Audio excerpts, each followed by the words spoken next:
Olá, Daniel, amigos do NT Sul. Nós estamos no escritório do advogado Matheus Dabu. Ele já participou conosco aqui, sendo entrevistado pela Telma. E se você que nos acompanha perdeu esse conteúdo, acesse o nosso YouTube, busca a palavra pejotização, que você vai saber um pouco e muito sobre este assunto, que na verdade, Daniel, é de muito interesse de boa parte dos nossos telespectadores, só que a palavra, por ser um tanto estranha, a palavra meio que jurídica, muitas pessoas, acham que não tem a ver, e você vai ver que tem muito a ver. Pejotização, na verdade, é um novo modelo, a nova fórmula de trabalho que vem se popularizando cada vez mais no Brasil. Na verdade, imagine o telespectador a seguinte situação: uma empresa oferece vagas de trabalho, você precisa trabalhar, vai lá, só que a empresa diz assim: não vou assinar tua carteira. Abre um MEI, se torne uma pessoa jurídica e vem aqui que eu te contrato. Por necessidade ou seja por qual motivo for, a pessoa aceita essa proposta e aí começa a trabalhar sem qualquer direito. É isso, doutor Matheus, boa tarde. Boa tarde a todos os telespectadores. Mais uma vez estamos aí para nós discutirmos essa questão da pejotização que já andou avançando, e isso é muito importante, a gente está atento a esses avanços, a esses diálogos, sobretudo com relação à audiência pública que o STF aí promoveu nesses últimos dias, justamente para debater e trazendo ali várias opiniões, vários pontos de vista, o que torna rico o debate, tentando solver todos os problemas da melhor forma possível, atendendo todos os interesses. Vamos resgatar um pouquinho essa questão da pejotização para o telespectador que não acompanhou a primeira entrevista e que está nos acompanhando agora. Resgato mencionando que, em função do grande número de ações trabalhistas, solicitando reconhecimento de vínculo empregatício desses MEIs, dessas pessoas jurídicas, é que está gerando toda essa mobilização do Supremo, né? Isso. Chegou ao Supremo uma discussão que veio, obviamente, das varas do trabalho das diversas regiões e estados do país. Então, o que acontece? Nós temos ali a legislação de regramento de vínculo de emprego, estabelecido na Constituição. Por outro lado, nós temos a legislação mais recente que veio em conjunto com a reforma trabalhista do ano de 2017, que trouxe ali uma novidade que é a possibilidade de terceirizar a atividade fim. Então, qualquer função dentro do ambiente de trabalho pode ser terceirizado, digamos assim, para o telespectador entender da forma mais simples.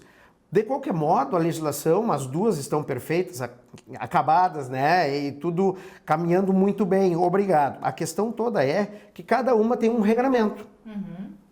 E o sujeito que vai optar por um empregado seletista tem um regramento, e o seu PJ, eu vou contratar uma empresa, um CNPJ, também tem o seu regramento.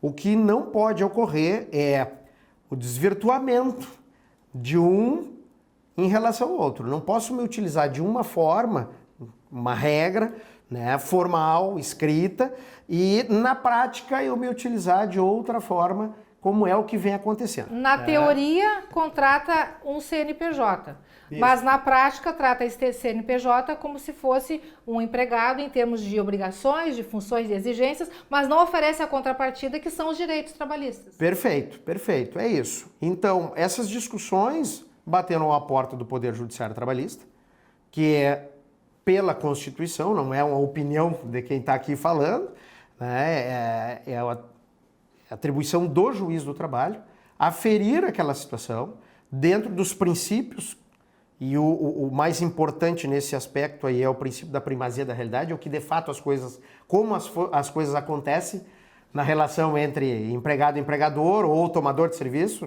O juiz do trabalho é o sujeito constitucionalmente ali imbuído do dever de dizer se é um vínculo de emprego ou não. Ponto. Então, todas essas demandas, e o volume foi absurdo, e repercussão geral, obviamente, chegamos lá até o STF. Pois bem, o STF suspendeu todas as ações que versam sobre o assunto para tentar estabelecer uma base para isso, né? De modo que não sobrecarregue a Justiça do Trabalho ou ainda retire da Justiça do Trabalho e vá para a Justiça Civil, né? Estadual. Então, esse é um dos aspectos aí, talvez mais importantes e mais preocupantes também, porque está estabelecido na Constituição, né, que é o juiz, já tem o regramento, né, que determina que o juiz do trabalho é o competente para dizer se é um vínculo de emprego ou não é. Parou lá no Supremo em razão justamente do volume de ações e demandas que foram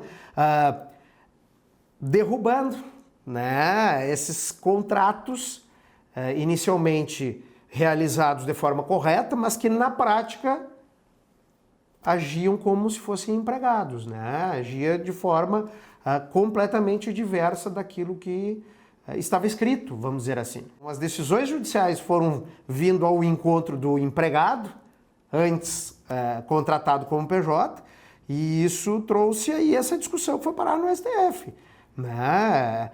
Então não vejo nesse momento uma insegurança jurídica. Eu vejo sim uma insatisfação com as decisões e o volume enorme de decisões nesse sentido, né? E que estavam nas mãos do juiz, que é o detentor constitucional, né?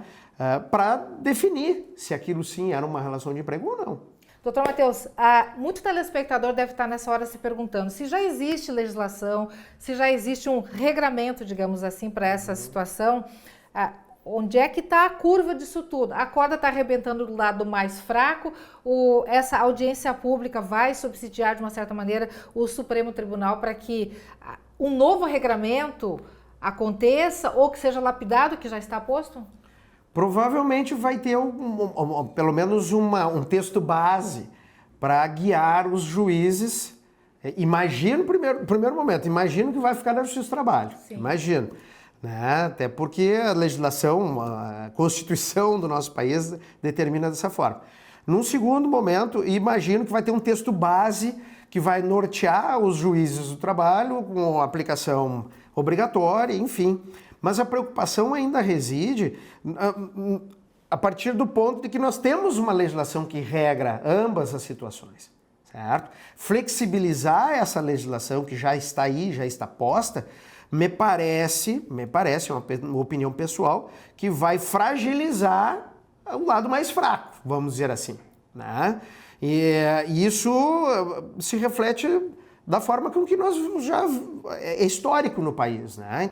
Da forma com que está sendo observado e julgado, isso pré-julgado pela sociedade no sentido geral, é inevitável a conclusão de que o empregado ou o sujeito que vai prestar o serviço, PJ, ele vai sair prejudicado. Porque eu não consigo imaginar alguém que tenha uma renda, né, a questão econômica menos abastada, abrindo mão de 13º, férias, final de semana, remunerado, né, fundo de garantia, seguro-desemprego no eventual rescisão do contrato, né, abrindo mão de tudo isso por algo que seria mais interessante, seria melhor. Né? Então eu vou construir um CNPJ, né, para ficar melhor, para ter uma situação mais de autonomia. Será que eu vou ter autonomia? Autônomo não tem final de semana, ele vai trabalhar o tempo todo, né? Ele não tem férias, ele não tem ele parou de trabalhar, parou de ganhar. Então, assim, isso é algo que deve ser observado, isso deve ser né, muito construído na sociedade e que ecoe. Né? Agora, vai ter força para isso? Aí já é outra situação, né? Por outro lado, o empregador, é óbvio que tem tributação absurda, né? Nós vamos muito longe com isso. Quais são os caminhos, quais são os meios, né? Mas a que preço nós vamos diminuir?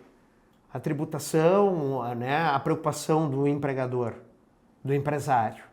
A que custo? Diminuindo da outra parte que já é mais fragilizada, querendo ou não, é uma obviedade. Não me parece algo assim, é relativo, é praticamente óbvio. Uma das consequências futuras com relação a essa questão da pejotização também é a questão da Seguridade Social, né? Vai ser um reflexo. Aí a gente vai para as vias reflexas, né? A autarquia do INSS, a arrecadação do último ano, aí 60 bilhões de déficit.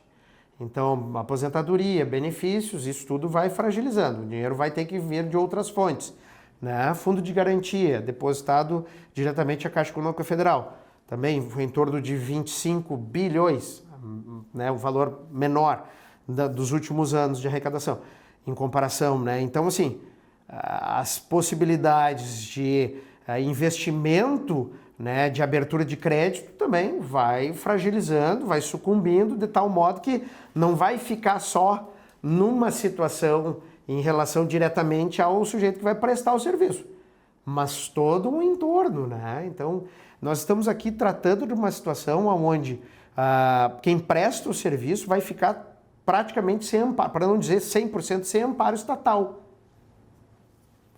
Vai ficar... A deriva. A deriva. Aguardemos os próximos capítulos, então, para ver no que vai dar. É isso, né? Fico à disposição. Trocar mais ideias, um bate-papo tão gostoso. Obrigada mais uma vez pela participação, pela colaboração, tá bom? Eu que agradeço. Muito obrigado.